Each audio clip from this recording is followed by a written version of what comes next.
Welcome back, everybody, to the Renaissance Humanism podcast. In today's episode, I'll be discussing the concept and the content of consent isn't enough to protect women from sexual assault. I'll be talking about feminism, culture, as well as social norms. Right? The feminist author and writer Louise Perry put forward the argument in a recent published book, Case Against the Sexual Revolution, originally published on the 16th of May 2022, which argues against the current consent framework, which is a legalist protection against the sexual assault against women.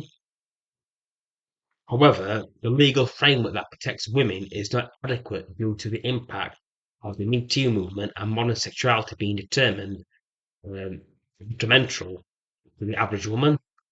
It is also stated by the feminist author that this kind of argument is hard to express by contemporary liberals and feminist women due to the end of chivalry and social norms that traditionally protected women, but also controlled the female sexuality and constrained women as well.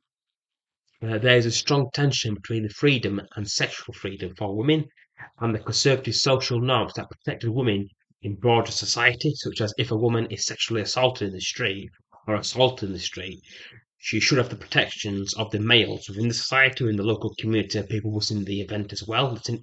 It's in the event. With the breakdown of chivalry and men holding doors to women, protection is going away, and it's most vulnerable of women who require chivalry to keep them safe. In the dating context, there are women, particularly young women, who are beginning to embark upon their first genuine relationships and sexual relationships with men, where they feel social pressure to have sex on the first date, when in reality, young women would like to wait a few months. It may be unpopular to say, but it is the fact on average women are more submissive than the average male, which means they are more likely to have sex and agree to have sex even though they don't want sex. But in the legalistic framework of consent, what is happening is not illegal. But in this kind of environment, when it is morally wrong, still it's not legally wrong, and women can't explain how they feel.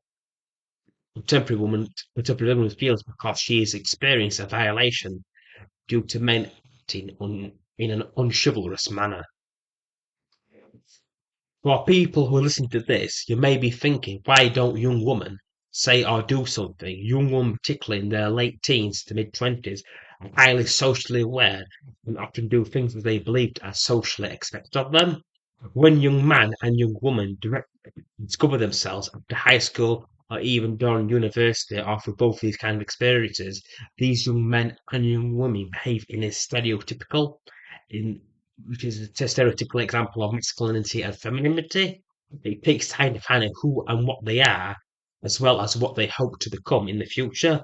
And it's in this environment that contemporary Western women do have the social framework that offers greater protection from more sexually aggressive men. I'm not saying the fault is woman's, only that it doesn't have the language to explain the violation she's feeling. There's no legal framework or even social framework against men who act unchivalrously towards young women. It's also essential to understand how agreeable some women are, that on average they are more agreeable than men. I spoke to women who never had an orgasm in their 20s, or who have been in relationships over 5 years and never experienced pleasure from those relationships. Simple solution this would be to discuss this with their partner, a total stranger, but it's the society that tells women to have sex like a man, have orgasms continuously like a man, which makes them feel they are the problem rather than other reasons. In reality, they are not the problem, but they are just being told false information or information that applies to a different kind of woman. Sex and the City, which was a TV program in the 1990s and early 2000s, is not the correct image of female sexuality and relationships.